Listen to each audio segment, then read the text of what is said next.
Autorretrato. Los cabellos cubiertos por enorme sombrero, encrespados, descansan hacia atrás en tropel. Las pupilas son negras como un crimen. Severo el gesto, el andar grave, la mirada de hiel. La corbata de seda flota como un plumero sobre el cálido pecho que es a la vez broquel. Flux negro, zapatillas de baile o de torero, en el ojal izquierdo del flux hay un clavel. Cuando el sol por las tardes tras los montes se inmola, yo, preso en las volutas de una capa española, transito por las calles de esta astrosa ciudad. A mirarme las gentes detiénense asombradas y, buenos provincianos, ríen a carcajadas, mientras que yo me alejo lleno de majestad. Alberto Hidalgo. El uso del cambio de la G por la J, la I por la Y, eso es una influencia de González Prada, tal vez, ¿no? De Páginas Libres, ¿no? Bueno, mira, en primer lugar, el poema es un soneto. Ajá, claro. Ya, es un soneto y es un soneto magistral y probablemente lo escribe un joven de 16 o 17 años, más o menos, porque si sostenemos que aparece en Anunciación como lo dice Miguel Ángel Urquieta, y Anunciación puede circular entre fines de 1914 y comienzos de 1915, entonces Hidalgo, que nace en mayo, puede haberlo escrito en el lapso del año 1914, a sus 17 años. O sea, es un poema, como yo llamo, sin mayoría de edad. Ahora, de hecho, que en el formato del soneto todavía se encuentra,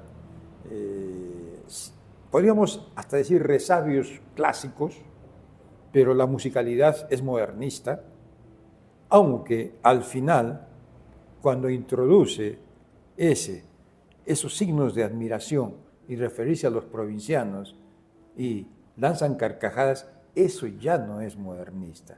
Es verdad, es verdad. Y este atrevimiento ortográfico es modernista. Ya. Yo como ubico en el estudio de la poesía peruana toda esta violencia ortográfica, porque es una violencia ortográfica. Ajá. Si bien es cierto, el maestro de todos ellos, de todos estos muchachos de esa época, es Manuel González Prada. Y no olvidemos que Manuel González Prada pues escribe un texto que no quiere llamarle ortografía, sino le llama ortometría. Y entonces él propugna, sabemos bien que González Prada es un antihispanófilo, ¿no? O sea, está con ese espíritu antihispánico, ¿no? Y una de las formas de ser antihispánico es ir violentando esta lengua española castiza, que el modernismo no lo logra, ¿no? Porque el modernismo, digamos, sí sigue con esa lengua española, digamos, normal. Y una de las huellas visibles, como vemos en el poema, es el uso de la J en vez de la G, o el uso la I latina por la Y, ¿no? Que son, digamos, propuestas para responder hoy, diríamos, fonológicas y fonéticas, para responder al habla, ¿no?, de los americanos en ese entonces. Porque, ojo, también el americanismo empieza a fluir. Si creemos en la tesis de Francisco Mostajo, entonces Francisco Mostajo tiene un concepto que me parece reivindicador de la emancipación literaria. Él postula la emancipación literaria y creo que estas cosas son muestra de esa emancipación literaria. Y estos jóvenes González pradistas, bueno, lo llevan a la práctica. Claro, de americanismo, ¿no? Pero también, bueno, aquí en el Perú, pero también a nivel latinoamericano, ¿verdad? El Tratado de Andrés Bello, por ejemplo, ¿no? Que de hecho Borges en Funes y Memorioso lo cita como iniciador de estos cambios, ¿no? Lo dice con portento ahí en el cuento. ¿Qué tal? Soy Fidel Itme y con este video iniciamos una serie de entrevistas a distintas personalidades relacionadas a la cultura, al arte, al cine, a la plástica, en fin, al arte en general. Para esta ocasión contamos con la presencia de José Gabriel Valdivia, reconocido docente universitario y poeta arequipeño, además de crítico literario. Entre sus trabajos que se pueden encontrar en la red, por citar algunos, tenemos, por ejemplo, la trilogía dedicada a Mariano Melgar, una biografía, ¿no? Una antología y un compendio de estudios críticos sobre este poeta arequipeño. Y José Gabriel, como poeta, pues tiene distintas publicaciones. Por ejemplo, Grafía, Versolínea, Flor de cactus y otras espinas, Canto Traverso y Nonato, su última publicación. De hecho, están reunidos acá, en este libro publicado por la Universidad de San Agustín en el año 2021. Bueno, es un honor tenerlo acá, a José Gabriel, profesor José Gabriel. En esta entrevista, charla, trataremos sobre su reciente publicación. Me refiero a Poemas sin mayoría de edad de Alberto Hidalgo. Poemas sin mayoría de edad de Alberto Hidalgo está compuesto por varios apartados. Tenemos, por ejemplo, un estudio preliminar, que de hecho vamos a hablar de ello. Luego tenemos una antología de la poesía de Alberto Hidalgo en su primera etapa. Más tarde, una biografía literaria que, sí, es muy linda. No es la primera vez que escribe una biografía sobre Hidalgo, ya lo he hecho varias veces, ¿no? De hecho, aquí hay uno de estos artículos biográficos sobre Hidalgo, ¿no? Bueno, de las que he leído, que ha escrito, esta es muy linda, en verdad. Es muy linda. Seguidamente, una bibliografía, la referencia de todos los libros de Alberto Hidalgo, un artículo de 1987, creo que publicado en El Correo, ¿verdad? Uh-huh. Sí, en Correo. Y termina este librito con un poema de Arturo Corcuera titulado Nada de elegías a Alberto Hidalgo. Profesor José Gabriel, primero partamos con algo general, para aquellas personas que son poco conocedoras sobre la historia literaria peruana, arequipeña.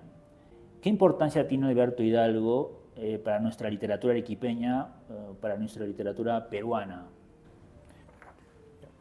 ¿Cómo estás, Fidel? Previamente va mi agradecimiento por esta invitación y desearte los mejores éxitos en esta aventura que inicias, ¿no? Y que vas, creo yo, a lograr un espacio en nuestra cultura. Creo que habría que dividir fundamentalmente la importancia de Hidalgo, ¿no? Hidalgo, el poeta, que quizás no está muy bien visto dentro del panorama de la poesía peruana. Sí, está citado, es parte del canon, es un poeta importante, digno de ser leído, pero desde mi perspectiva creo que su poesía, el estudio, da para más. Aunque ahora último se han hecho reediciones, sobre todo en el siglo XXI, se han hecho reediciones importantes. Pocas aún, ¿no? Pocas pero aún pocas, exactamente. Ajá. Exactamente. Eso por un lado. Y de otro lado, quizás el panfletario, ¿no? Creo que el arte de escribir libelos, ya algunos lo denominan la libelística, y creo que allí es sí un maestro. Es un magisterio que no sé, claro, la sociedad no ve con muy buenos ojos este arte de hacer libelos. No es el arte del insulto, puede ser el arte de la diatriba, ¿no? Donde creo que la pluma de Alberto Hidalgo es excelsa, ¿no? Y es creativa y que formaría parte, creo yo, dentro de un campo de la literatura peruana, donde acompañaría a More, a González Prada, ¿no? y Hidalgo, ¿no? Como los que inician este género. Aunque no olvidemos que la sátira es una marca en nuestra literatura, que Raúl Porras Barrenechea la destaca, ¿no? Y que viene desde la colonia, por citar un nombre, desde Caviedes, ¿no? Ajá, claro. ¿No? Y entonces burlarse de las cosas, ironizar las cosas, fundamentalmente está en la literatura limeña, ¿no?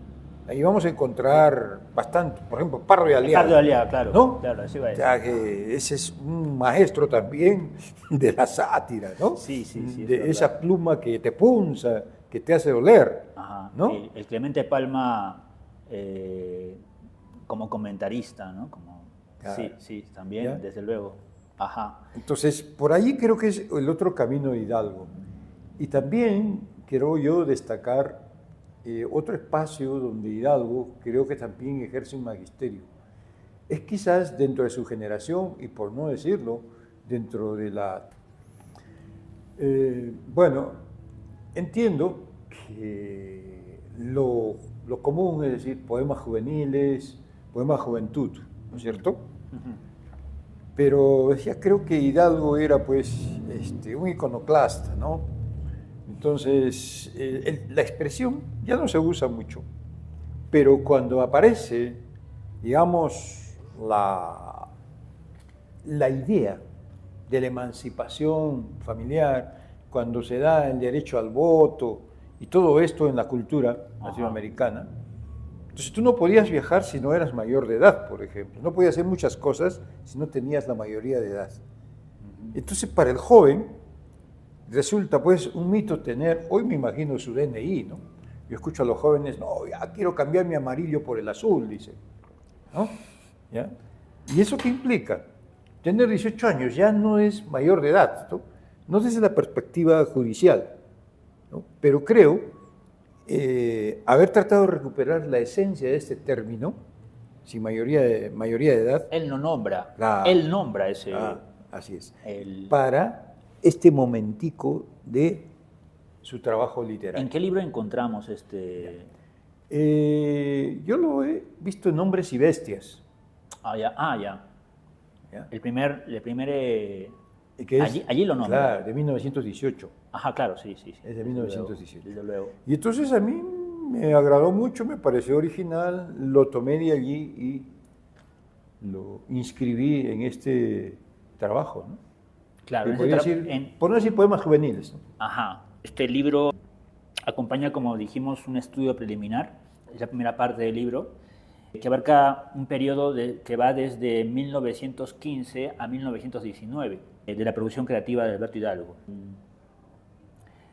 Sin embargo, tiene este libro tiene semejanzas con uno que ya publicó previamente en el año 2021, me parece, en la revista de crítica literaria latinoamericana, un texto llamado Modernismo, Futurismo y Antropofagia en los poemas sin mayoría de edad. Bueno, me gustaría que hable un poquito sobre esto y también algo que me llamó la atención. Encuentro que el libro va desde 1915 a 19, ¿no?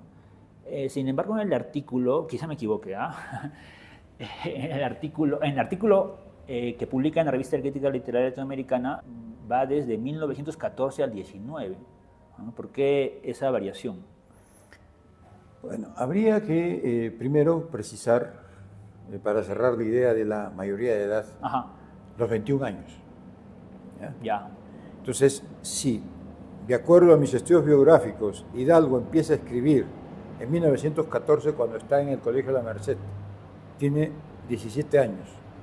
¿Ya? Después postula a la San Agustín a la Facultad de Medicina al año siguiente. ¿No? Entonces, digo, bueno, son poemas entre los 17, el tope es 21 años. Ya. 21 años. Como no se puede precisar el inicio, porque ahorita, digamos, Anunciación es una revista que él la saca con su peculio, ¿no? Y con ayuda de César Atahualpa, César Atahualpa Rodríguez, ¿no? Está ahí Luis de la Jara. Hay un poema de César Atahualpa en arenga, ¿verdad? Sí. Un soneto. ¿Ya? Entonces, digamos que precisar ese espacio cronológico, ¿sí? 1914 bueno, Anunciación, pero no está la fe, no hay el documento. ¿Ya? Pero sí hay a partir de 1915. ¿No? Entonces, a partir de 1915, ya en Hombres y Bestias, él menciona cosas. Entonces, es probable que ahí ya él asuma la de ser poeta. ¿No? También el prólogo que hace en Arenga Lírica, el que hace el prólogo... Miguel Ángel Urquieta. Urquieta también menciona Anunciación. ¿No? O sea, son dos fuentes, ¿no? Sí. Que corroboran la existencia de esta revista, pero físicamente no está desaparecida, ¿no? Así es. No se le encuentra. Claro, entonces, bien.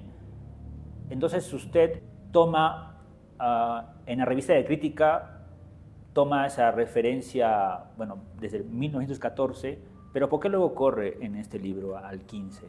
Ya.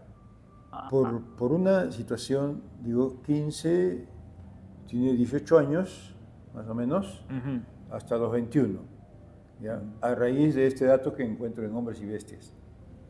¿Ya? Y bueno, creo que sí me parece un momento capital, porque la guerra termina en 1914-1915, y Arenga Lírica está inspirada en la guerra, en la Primera Guerra Mundial. Claro. Entonces yo intuyo de que su escritura se da en 1915. Ya. Yo pensaba que lo íbamos por una cuestión más objetiva, ¿no? O sea, no está el dato del 14, ¿no? Pero está el del 15. Entonces me parto del 15, ¿no? Bien, ¿y por qué la necesidad de ampliar un trabajo que ya hizo previamente, ¿no? En la revista de crítica literaria latinoamericana? Ya. Una es el artículo, yo lo venía trabajando desde hace mucho tiempo. La idea de la antropofagia me daba vueltas permanentemente. Luego también mi maestro Raúl Bueno se olvidó de Alberto Hidalgo en su poesía hispanoamericana de vanguardia. Tiene una línea, ¿no? Solo una línea. Sí. Y creo que la toma de otro, toma de Retamar, ni siquiera la toma de Nelson Osorio. De Nelson Osorio. De Nelson Osorio, que estábamos conversando previamente. Claro.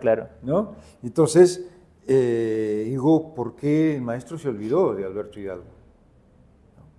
Claro, y después vienen los trabajos de Lauer, que ya se centra en la vanguardia, que ahora es nuestro especialista en vanguardia, ¿no? Hizo toda una publicación de los libros vanguardistas, creo que son 9, si la memoria no me falla. Y bueno, pero yo leo después el Calibán de Fernández Retamar, porque la idea de la antropofagia viene del Brasil. Claro, de Osvaldo Andrade, de ellos. Osvaldo Andrade, de ellos, ¿no? Pero la conexión con Retamar, ¿no? O sea, decía, ¿por qué, cómo tratar de unir estos pensamientos, ¿no? Y ¿por qué le llama Calibán? ¿No? Y eso me llamó la atención después Hombres y Bestias, porque ahí hay mucha referencia a lo alemán. Y entonces, Miguel Ángel Urquieta, en el prólogo a la Arenga Lírica, también tiene una cita de un escritor alemán. Y me preguntaba cómo Berghagen es un poeta alemán que lee Hidalgo jovencito. ¿No? Y bueno, todo eso empieza a dar vueltas, ¿no? Y bueno, iba escribiendo, avanzando las cosas, y luego se redondean las ideas cuando me encuentro, ¿no? Ya con el que era un reto para mí, el hermoso prólogo de Valdelomar a Panoplia Lírica. 1917. ¿Ya? Eso ya es el siguiente texto, ¿no? La siguiente publicación de Hidalgo. Y entonces dije, Valdelomar en una exégesis brillante, ¿no? Estudia todo el libro, cita poemas. Entonces era un reto dialogar también con el prólogo de Valdelomar. No enmendarle la plana al conde de Lemos, ¿no? Pero sí apuntalar algunas cosas ya con estos conceptos de la antropofagia, ¿no? Y el calibanismo, ¿no? Ver si realmente había futurismo, ¿no? Porque para la crítica ha sido muy fácil decir que era futurista, porque lo dijo Valdelomar, pues, ¿no? Claro. Y él había estado en Italia, había visto a Marinetti, ¿no? Y cuando llega aquí, ya encuentra a Hidalgo y le dice, este es, ¿no? Pero solo por algunos poemas lo nombra futurista, ¿no? Así es. El grueso de los poemas de Panoplia Lírica no lo son, ¿no? Tiene un resabio modernista. Totalmente. ¿No? Ajá, sí, entonces, bueno, cuando ya más o menos tengo las ideas, voy organizando el texto y bueno, hablo con el director de la revista, ¿no?, de crítica. Digo, he escrito esto, ¿no? Y bueno, el formato es pues, ¿no?, número de palabras, el tipo de la letra, y entonces no entraba todo lo que había escrito.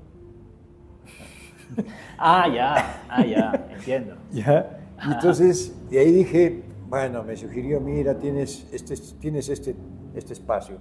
Lo leyó y lo aprobaron, entonces tienes este espacio. Ajá. Y lo fui ajustando a ese espacio. Y todo el material, felizmente, lo conservé, ¿no? Y bueno, la idea, ¿dónde surge de ver los poemas? Yo tenía, como había trabajado en el 97, que por ahí conversaré también, en la antología poética, desde luego, tenía todo un material, ¿no? Tenía todo un material sobre eso, ¿no? Sobre eso. Y decía, tenía fotocopias y todo lo demás, ¿no? Entonces decía, pero explicar por qué cambia Hidalgo, ¿no? O sea, ¿qué sucede? ¿No? Porque es sorprendente cuando va a Buenos Aires, él arma para presentarse en Buenos Aires, dice él mismo, en joyería, unas palabritas breves. Ajá. Arma, toma de los libros anteriores una selección. Y que le llama joyería. Y así se llama joyería y así se presenta en Buenos Aires. Claro. Ya. Entonces, bueno, él dice, bueno, el título joyería, ¿no?, incluía, ¿no?, lo que había escrito hasta ahí, que eran 3 libros básicamente, La Arenga, La Panoplia y Las Voces de Colores. Y creo que hasta allí dije, ya esto es otra cosa, lo que va a hacer en Buenos Aires cambia. Y él ya en Hombres y Bestias hablaba del cambio, el permanente cambio, ¿no? Ajá. Y incluso allí ya menciona un ismo, o sea, no es gratuito que invente el simplismo. Y dice, yo voy a hablar del trascendentalismo. Es un joven de 20 años que quiere inventar su ismo, pues, ¿no? Claro. ¿Ya? Dice el trascendentalismo. Bueno, ahí le explica y dice, acá tengo un poema trascendental. Y lo incluye ahí, en Hombres y Bestias. En Hombres y Bestias. ¿Ya? Entonces, la crítica no ha visto, probablemente no quiere, él le llama bocetos críticos, pero más la crítica lo ha juzgado por la mala leche, los insultos, el tratamiento que da algunos autores. Se refiere a Hombres y Bestias, sí, porque es un libro de crítica, pero también tiene poemas. Claro. Que puede considerarse crítica, ¿no? Claro. Como dice, hay mucha... Bueno, esta práctica libelista ahí está, ¿no? Ahí está. Claro. Ahí está. Ajá. De hecho que es suerte las cosas que dice Melgar, de Ribagüero, hay muchos autores que realmente los deja mal parados, ¿no? Uh-huh. Pero no olvidemos que esa iconoclasia era generacional. Uh-huh. Claro. Ojo, no hemos salido del tema de este libro, ¿ah? Si bien, como dice el profesor José Gabriel, Alberto Hidalgo se publicó Arenga Lírica al Emperador de Alemania aquí en Arequipa, Panoplia en Lima, el siguiente libro, Las Voces de Colores, acá en Arequipa, Hombres y Bestias acá. Hombres y Bestias acá, es un libro de crítica, digamos, crítica literaria con poesía, y un título más me parece, ¿no? Jardín Zoológico. Jardín Zoológico. Pero un poquito posterior. Ajá, pero los poemas y mayoría de edad, el corpus que usted considera, ¿cuántos libros son de Hidalgo? Básicamente son 3. Son 3.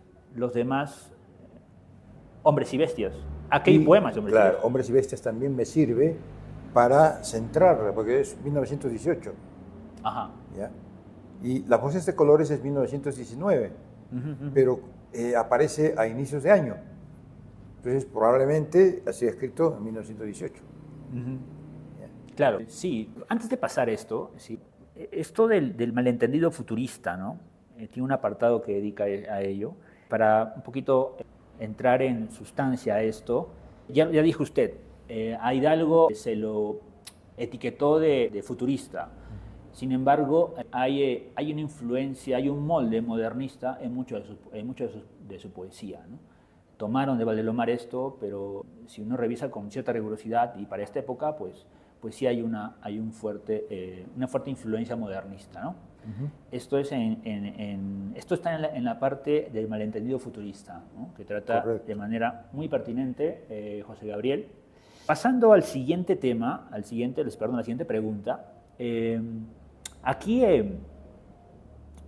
¿usted considera en su antología, la antología que él prepara aquí en este libro, reúne una selección de poemas de los 3 libros, me dice, ¿verdad? 4, si consideramos Hombres y Bestias, ¿no? Y La Voz de Colores, entonces serían 5. Sin embargo, lo que me llama la atención es que al final de en esta reunión de poemas, usted también toma un poema, el poema Arte Estética, ¿no? Del libro, tu libro, de 1922. Escapa del rango que está estudiando. ¿Por qué lo hace? Ya. Me llamó la atención el poema Estética porque el nombre ya no era como un arte poética, pero ya no era modernista. O sea, estaba él tentando una posibilidad nueva. ¿Ya? Tu libro es de 1922. ¿Ya? Sí. El mismo hecho de llamarle tu libro, o sea, es mi libro para el lector, eso ya no es modernista. ¿Ya? Claro. Involucrar al lector. Claro. ¿Ya? No es modernista. Ajá. Y entonces decía, ¿por qué le llama tu libro? O sea, es mi libro. O sea, yo que lo voy a leer, o tu libro, el destinatario es un objeto amoroso, es alguien exclusivo. De hecho, que el poemario tiene ese tinte amoroso, pero me llama la atención la forma versal y deja de ser enérgico, ¿no? Sí, es verdad. Ajá. Deja de ser y se ve un poeta a veces tierno, suave, ¿no? Sí. Y eso también es ¿qué pasó? ¿No? El amor lo hizo cambiar.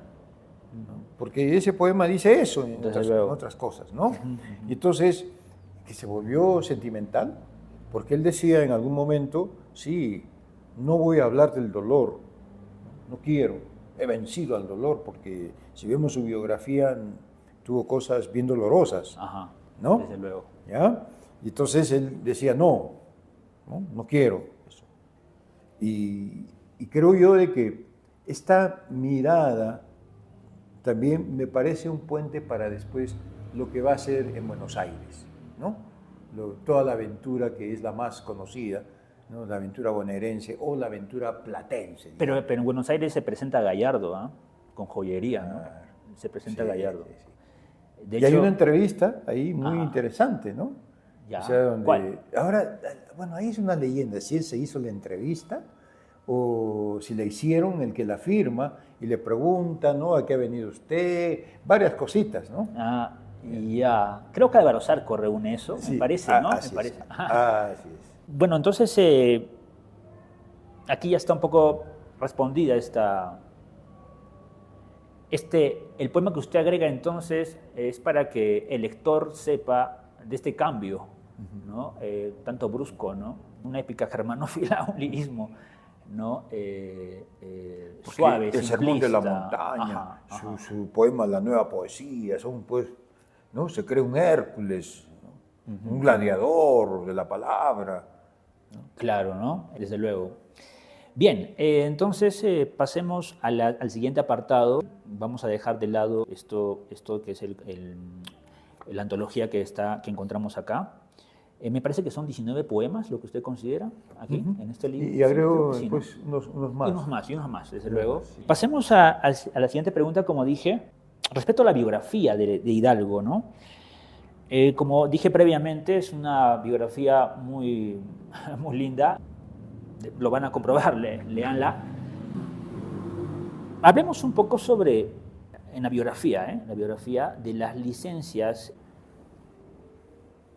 que se dio por la cuestión objetiva y la ficcional, ¿no? ¿Hay segmentos donde usted se da la licencia ficcional al dato objetivo? Mira, pero sí, para hacer agradable el texto. ¿Ya? O sea, exagerar, ¿no? Claro. Por ejemplo, ¿no? Ajá. O sea, o inventar una forma de caminar. Luego, su aventura, por ejemplo, que me pareció interesante en el barrio chino. ¿Qué haría Mariátegui, Valdelomar e Hidalgo, ¿no? Yendo al barrio chino. O ¿qué harían los tres? O en Arequipa, aquí en Arequipa, haciendo sus fechorías. Usted se inspiró en Autorretrato. ¿Sí? O sea, tomó Autorretrato, ficcionalidad. ¿Sí? Qué interesante. ¿Ya? Y entonces, esa mirada del sí mismo, ¿no? Pero también hay otro momento cuando llega esta bailarina y también van los tres y escriben un poema a tres voces. Entonces eso, tú dices, ¿será real? Bueno, sí hay elementos que dice que fueron, la bailarina sí llegó, ¿no? Sí vino. Ahora que ellos fueron o no fueron, ya ese es otro problema. Sí, ¿no? Claro. ¿Ya? Ojo, también este soneto está acá. Está aquí en antología. Y una cosa más, allí en la biografía me llamó la atención, menciona que, si no lo leí mal, Hidalgo conoció a Valdelomar aquí en Arequipa, cuando vino Valdelomar aquí. Yeah. ¿Eso fue una licencia ficcional o hay un dato objetivo? Mira, Valdelomar vino a Arequipa y la prueba está en que aquí se hace muy amigo de Augusto Aligre Morales. Eso sí, claro. Hidalgo era jovencísimo. Claro, estaba en el colegio probablemente. Yo me imagino que vino a fisgonear, se escapó del colegio. ¿No? Claro, porque ya en el colegio tenía su faceta, ¿no? De lector y declamador. Totalmente. Y entonces hay momentos en que dices, bueno, ¿por qué después va a admirar mucho a Valdelomar? Bueno, muchos lo han admirado, ¿no? Pero Hidalgo, con su personalidad que era tan fuerte, solo admiraba a dos personas, a Mariátegui y a Valdelomar. Mariátegui y Valdelomar. A Borges y a Huidobro estaban por debajo de él, por ejemplo. Hasta cierta etapa, porque luego reconoce que también que... Claro, ya. Sí. Ya, pero eso sí. En su juventud, ¿no? Eso sí. En los años 20 sí. Estaban debajo. Sí. ¿Ya? Sí. Claro, entonces, con el transcurrir del tiempo, claro, Borges va creciendo también, ¿no? Porque, digamos, juvenilmente tú dices, los poemas que están en esa famosa, ¿no? Índice de la poesía, ¿no? Sí, un gran texto, ¿no? Es un proyectazo, ¿no? Un proyecto que, bueno, Lauer lo ha reeditado y él ha hecho unas palabras y Montalbetti ha hecho la parte final. Y creo que eso también es un trabajo inaugural, muy original, ¿no? El grueso del trabajo es de Hidalgo. Claro. Solo Borges hizo el prólogo, me parece. Y lo ha reeditado una editorial Sur. Pero volviendo a la biografía, mira, el año... Yo estudiaba literatura peruana, un pésimo profesor, ¿no? Y entonces yo me dedicaba a autodidacta, ¿no? Sí, claro. A leer de todo lo que era la literatura peruana. Hidalgo sorprende porque en la biblioteca había muchos más libros de Hidalgo de los que ahora hay. Y bueno, en esa medida, o sea, yo el año 87 ya me doy cuenta de los centenarios, ¿no? Todavía era estudiante de literatura. Ya. Y entonces, el 97 se iba a celebrar, decían, los 100 años, ¿no? Debían celebrarse. Entonces, el 87 yo escribo un articulito que también lo publico, El Escribano Infinito. Y de ahí me acerco a la biblioteca, a los libros que regaló aquí en la biblioteca municipal. Que donó Hidalgo. Que eran 5.000 ejemplares más o menos, ¿no? Luego el mausoleo que se le hizo, ¿no? En el cementerio de La Pacheta. Y esos elementos me sirvieron para sentir algo por Hidalgo, ¿no? Ver sus libros, ver muchas cosas que me lo hicieron entrañable. Entonces me nació un interés, que bueno, después yo no sabía que iba a terminar en esto, ¿no? ¿Ya? Y el año 97, bueno, pues fui uno de los que promovió la celebración del centenario y tuvimos la oportunidad, ¿no? Con el rector de esa época, San Agustín, y uno trabajaba en la universidad y yo trabajaba en el periódico La República, ¿no? Entonces, de incorporar a este equipo. Sí, ahí es justamente la otra pregunta, ya lo está respondiendo parcialmente, pero aquí para aclarar un poco, ¿no? Sin duda, este libro, Poemas y Mayoría de Edad, tiene un cierto diálogo con la antología poética de la que estaba hablando, de Alberto Hidalgo, publicada en 1997. Muchos lectores, me incluyo yo, le tienen mucho cariño a este libro, la única antología hasta ahora sobre la obra completa de Alberto Hidalgo, ¿no? Hasta donde tengo entendido, ¿es verdad? ¿Sí? Sigue siendo la única antología. Yo recuerdo gratamente el prólogo que le hace Cornejo Polar acá. Jorge Cornejo Polar, es un prólogo ameno y profundo. Y bien, y en este punto, ya que estamos aquí, ¿cómo nació el proyecto de la colección Unsalibros? Pertenece a Unsalibros. ¿Qué criterios consideró para el libro sobre Alberto Hidalgo, sobre este libro? Y a casi 30 años de su publicación, ¿hay algún reparo o una objeción que le pueda hacer? Bueno, el proyecto Unsalibros fue quizás era rector Juan Manuel Guillén Benavides, ¿no? Y bueno, trataba de, ya anteriormente hubo otro proyecto de biblioteca de autores arequipeños, ¿no? Ya. Y bueno, se cerró y se abre este proyecto. Y entonces había que establecer una serie de autores, ¿no es cierto? Dentro de ellos se propuso Alberto Hidalgo por esto del centenario, porque es el año 97. Ah, claro, es verdad. Entonces, ¿cómo había que celebrar los 100 años? Y bueno, la labor encomendada, me encomendaron a mí un poco la selección de los poemas, había un equipo, y a partir de ese trabajo de selección de los poemas, ¿no? Los demás opinaban, ¿no? Recuerdo estaba ahí Jimmy Marroquín, por ejemplo. Sí, está en el equipo. ¿No? Ajá. ¿Ya? Estaba Odi González, ¿no? ¿Qué más? Me parece que éramos 4 o 5, creo. Sí, ¿no? sí, están acá, se mencionan acá. Usted, José Luis Valdivia, Jimmy Marroquín, Lolo Palza, ¿ya? Soledad Astete y Julia Barredo. Ya está, ¿no? Entonces, primero se trabajó la poesía, incluso casi me recitó los libros. Aquí solo hubo algunos que consultar la Biblioteca Nacional. ¿Ya? Entonces, bueno, eso sirvió para armar la antología.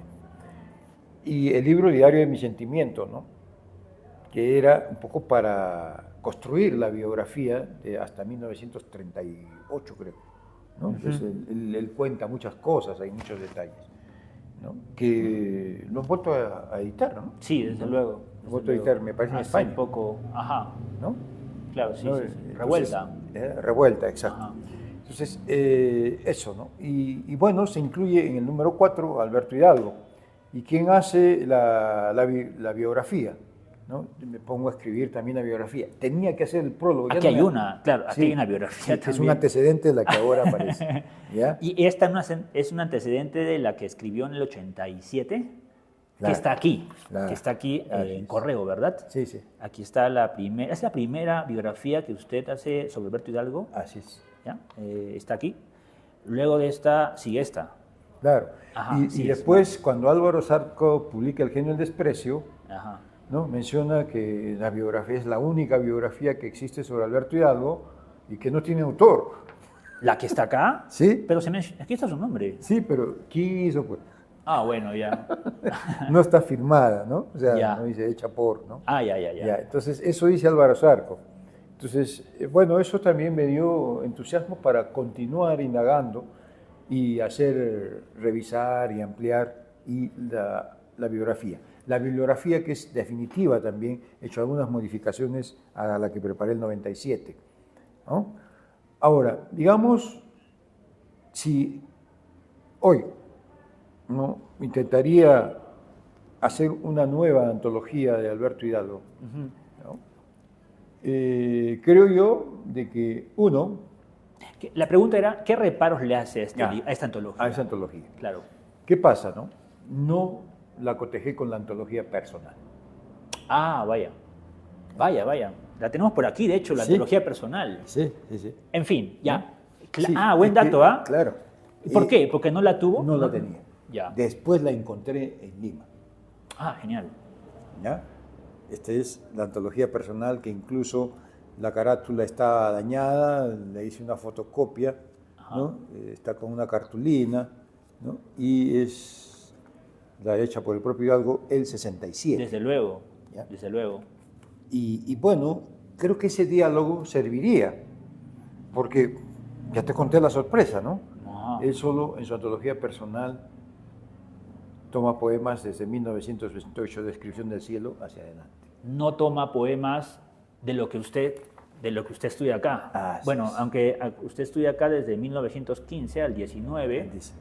Y quedaría suelto del 1919 a 1928. Ajá. Y él considera, recién del 28 hasta el final, en esta antología personal. Así es. Que no incluyó aquí, que no incluyó allí. Qué curioso, no, vaya. El primer reparo, entonces. ¿Otro reparo que tenga sobre esa antología? Otro reparo, ya me fijaría más en las poéticas, porque trabaja más poéticas, él cambia mucho.